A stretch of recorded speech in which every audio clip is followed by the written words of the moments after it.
Hello दोस्तों, नमस्कार, good evening. स्वागत है आप सभी का चैनल ज्ञान पथ पर।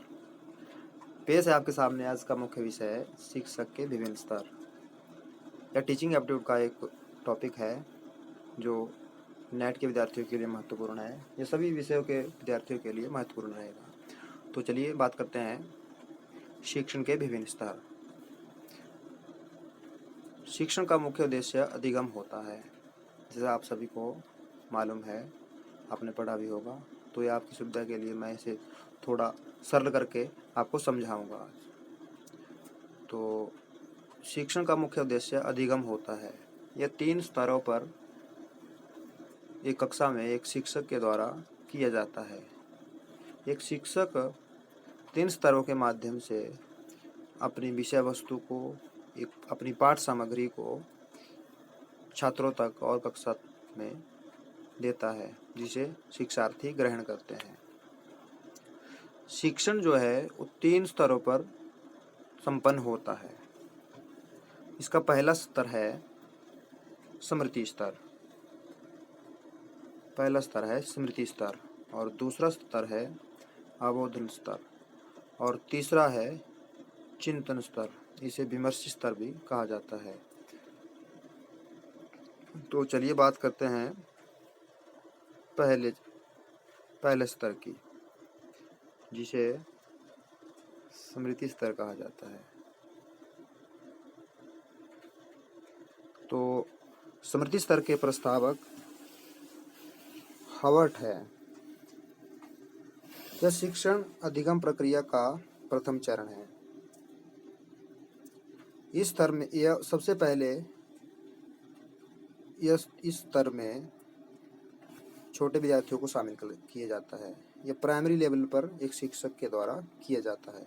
इन शिक्षण के जो है तीनों स्तर है, यह प्रथम कक्षा से लेकर उच्च कक्षाओं तक, एमए, पीएचडी तक एक शिक्षक के द्वारा अपनाए जाते हैं इन स्तरों के माध्यम से।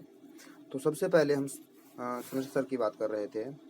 तो यह एक शिक्षण का प्रारंभिक स्तर है। एक प्राइमरी लेवल पर, प्राथमिक स्तर पर एक शिक्षक के द्वारा जो शिक्षण कराया जाता है वो स्मृति स्तर के आधार पर करवाया जाता है। इसमें छोटे विद्यार्थियों में आपसी समझ नहीं होती। तो इसके बाद है यह स्तर तथ्यों को कंठस्थ व याद करने के लिए प्रेरित करता है। स्मृति स्तर में जो पाठ सामग्री एक शिक्षक के द्वारा दी जाती है, उसे कंठस्थ करवा के, याद करवा के विद्यार्थियों तक पहुंचाया जाता है। इसे चाहे डर के द्वारा या किसी और तरीके से।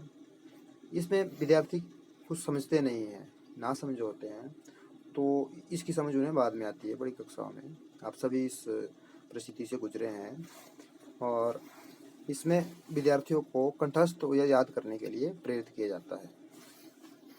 दूसरे नंबर पर है इस स्तर पर मूल्यांकन। इसका मूल्यांकन किस तरह किया जाता है? हम इसकी पहचान मूल्यांकन के द्वारा ही करते हैं अक्सर।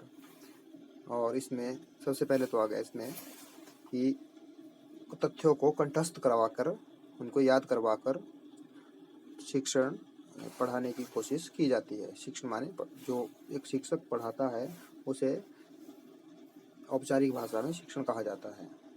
और उसके बाद है इस स्तर पर मूल्यांकन प्रणाली के मुख्य रूप से मौखिक, लिखित और निबंधात्मक प्रश्नों को परीक्षा में शामिल किया जाता है। उनसे जो सामग्री उनको कंठस्थ करवाई जाती है उसको मौखिक और उनसे लिखवा कर और एक निबंध के रूप में लिखवा कर इसका मूल्यांकन किया जाता है।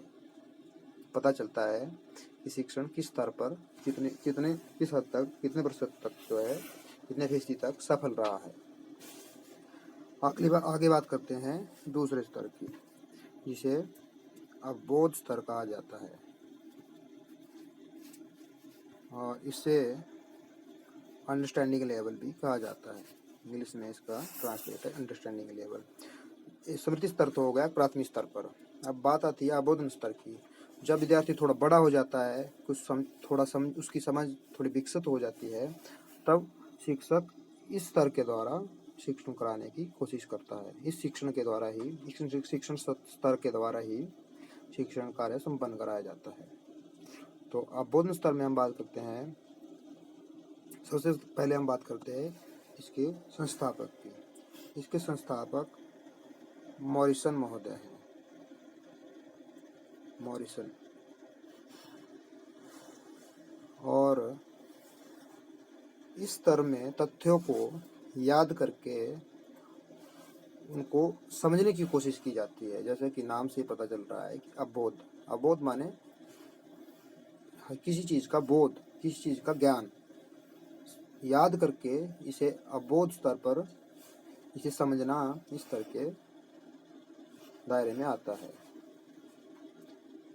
इस स्तर में शिक्षक और शिष्य दोनों के लिए तथ्यों को आत्मसात करने हेतु सक्रिय भूमिका प्रदान की जाती है। इस स्तर में शिक्षक और शिष्य दोनों के लिए तथ्यों को आत्मसात करने हेतु सक्रिय भूमिका निभाई जाती है। एक शिक्षक शिष्य को समझाकर उसके मनोमस्तिष्क को उसे बिल्कुल पूरी तरह से उसे तैयार करके उसे समझाने की कोशिश की जाती है।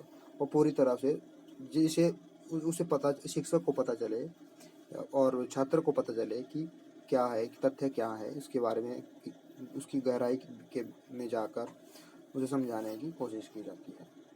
यह अबोधन स्तर के बीच हाई स्कूल तक के जो कक्षाएं हैं उनको शामिल किया जाता है। उसके बाद बात करते हैं तीसरे स्तर की, जिसे चिंतन स्तर कहा जाता है। इसका एक और नाम भी है, जिसे कई बार नाम में कन्फ्यूजन हो जाता है। परीक्षा में कई बार ऐसा पूछ लेते हैं कि विमर्शी स्तर के तहत छात्रों और शिक्षकों की क्या भूमिका रहती है। हम इसके वस्तुनिष्ठ प्रकार के प्रश्नों के बारे में बात करेंगे, लेकिन पहले हम जो विषय है उसके ऊपर अपनी पकड़ बनाने की कोशिश करें। उसके बाद हम प्रश्नोत्तरी का भी इसमें चर्चा करेंगे। तो बात करते हैं। वीडियो थोड़ा ज़्यादा लंबा हो जाएगा, इसलिए मैं थोड़ा शॉर्ट में आपको बताकर आप समझे। हमारा प्रयास यही है, हमारा मुख्य उद्देश्य यही है। तो बात करते हैं चिंतन स्तर की। और चिंतन स्तर के जो संस्थापक है वो हंट है। ये शिक्षण का तीसरा और अंतिम चरण है। इसके संस्थापक हंट है। यह शिक्षण का उच्चतम स्तर है। स्मृति व अवबोधन इसके आधार है। ये पहला जिसकी हमने सबसे पहले बात की, और दूसरा अवबोधन स्तर, ये दोनों इसके आधार है। अगर ये दोनों आधार कमजोर हैं तो चिंतन स्तर का जो शिक्षण है वह सफल नहीं हो सकता। तो ये जो मूलभूत जो आधार है, आधार स्तंभ है, स्मृति स्तर और अवबोधन स्तर, और इसके इनसे शुरू होकर चिंतन स्तर पर शिक्षण का जो कार्य है वो समाप्त होता है।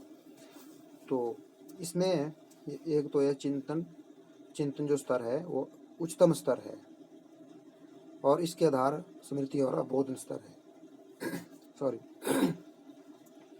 और इसके बाद आता है इसका तीसरा पॉइंट है, इसे आप लिख भी सकते हैं, ऐसे भी याद कर सकते हैं।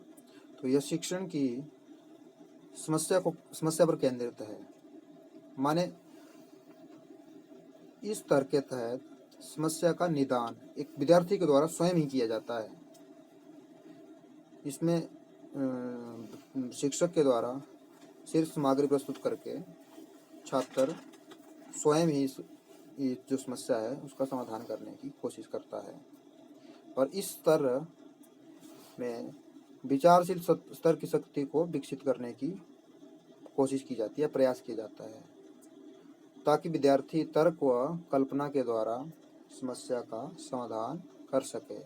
कल्पना कोरी कल्पना नहीं होनी चाहिए, वो तर्क के ऊपर आधारित होनी चाहिए। नहीं है कि जो कुछ ऐसे ही मतलब जो है वो हर कहीं कल्पना दौड़ाकर रेत के पहाड़ बनाकर, तो इसे कल्पना का नाम नहीं दिया जाता है।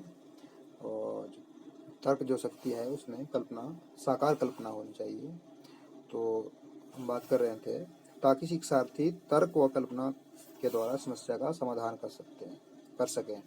यह स्तर विद्यार्थियों की समस्या का समाधान करने के लिए इस स्तर में जो विद्यार्थी हैं, शिक्षार्थी हैं, समस्या का समाधान करने के लिए कक्षा में अनुसंधान भी कर सकते हैं कि इसे रिफ्लेक्टिव लेवल भी कहा जाता है, चिंतन स्तर को।